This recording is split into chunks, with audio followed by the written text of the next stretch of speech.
There is something about this morning that feels unwritten, like a page that hasn't decided what it wants to say yet. And I'm standing here, God, not in panic, not in crisis, but in this quiet, honest space of simply not knowing. I don't know what today will bring, and for some reason, that truth feels heavier this morning than it usually does. Most days I move through the not knowing without thinking about it. I make coffee, I check my phone, I step into the hours, and the hours carry me forward. But today, something made me stop. Something made me stand still right here in the middle of an ordinary morning. And in the stillness, I realized I have been pretending to know more than I do. About this day, about this season, about what is coming, and what is quietly falling apart when I am not watching.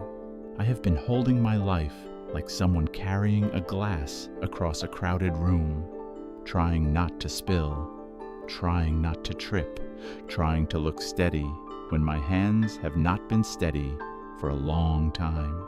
And the truth is, God, I don't know what is waiting for me when I walk out that door. I don't know what conversations will meet me. I don't know what news might arrive. I don't know if the things I have been hoping for will move forward today or quietly fall apart. I don't know if the people I love are okay, truly okay. Beneath the surface, they keep showing me. And that not knowing sits in my chest like something I cannot swallow and cannot release. I think part of me has always believed that if I could just think far enough ahead, I could protect myself. That if I could picture the worst outcome, I would be ready for it. That if I could imagine the hard conversation before it happens, I could somehow rehearse my way to safety. But I have been doing that for so long now, and I am not safer. I am not more prepared. I am just more tired. And the days still come unannounced. They always have. So here I am, not with answers, not with a plan, not with the kind of faith that feels bold and certain. Just here, bare. And I am asking you to meet me in this not knowing, not to hand me the script for today, not to show me every scene before it plays out, but just to remind me that the unknown is not the same thing as the unsafe.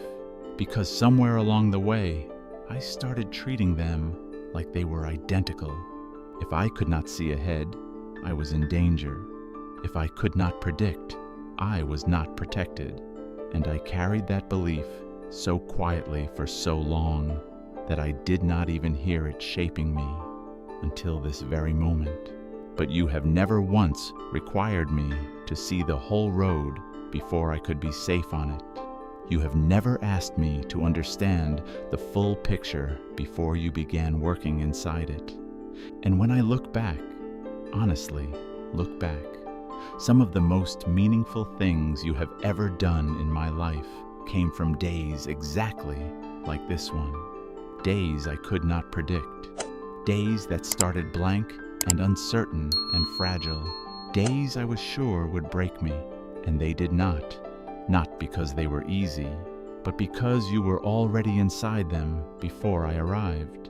You had gone ahead, you had made room, you had placed people and small mercies and quiet moments of grace in places I never could have planned for myself. So maybe that is what I need to remember this morning. Not that this day will be painless, but that it will not be without you. And there is a difference between a hard day and a godless one. I have had hard days, but I have never had a day where you were absent from it. I do not need to pre-live this day in my mind before I live it with my body. I do not need to rehearse every conversation, imagine every reaction, brace for every outcome before breakfast is even finished.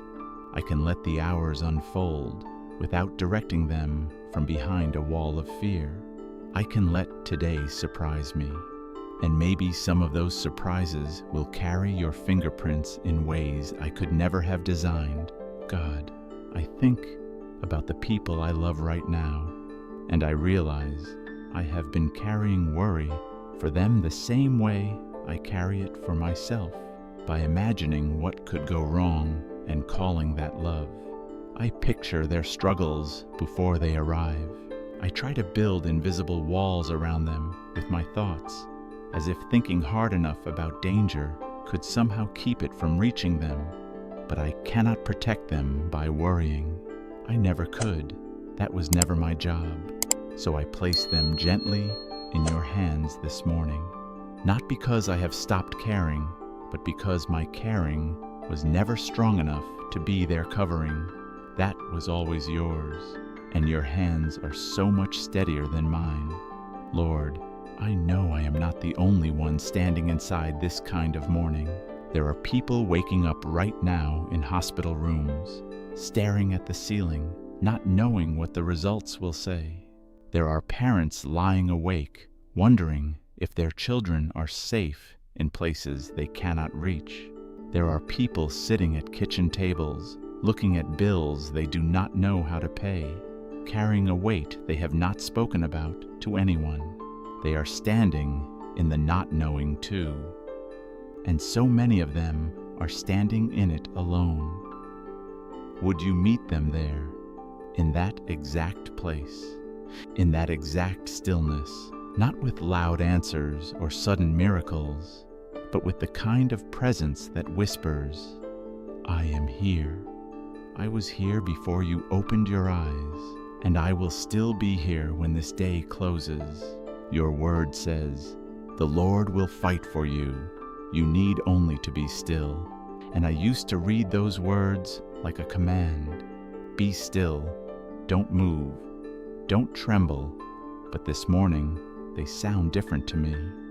They sound like permission, like you are saying, you do not have to figure this out before the morning is over.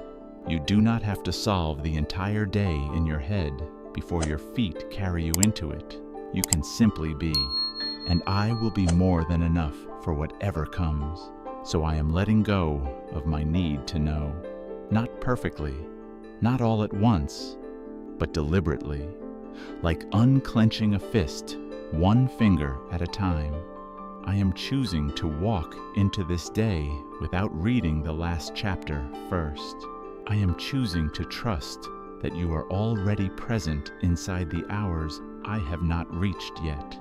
Already answering prayers I have not thought to pray, already holding things together that I am quietly afraid might fall apart. I open my hands this morning, and I do not fill them with plans or predictions or backup strategies.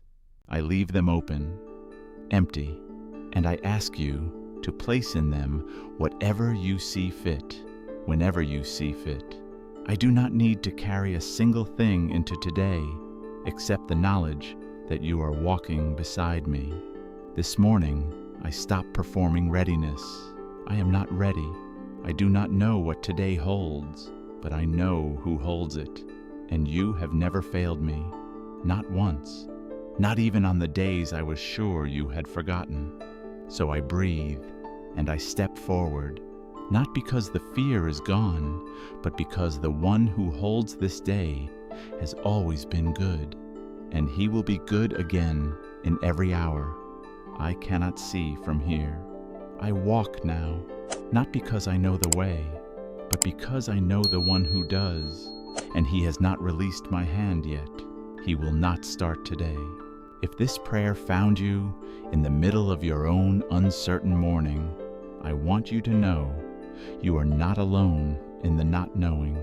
The God who meets you here is not waiting for you to be brave enough or ready enough. He is simply waiting for you to let him walk with you. Take his hand this morning.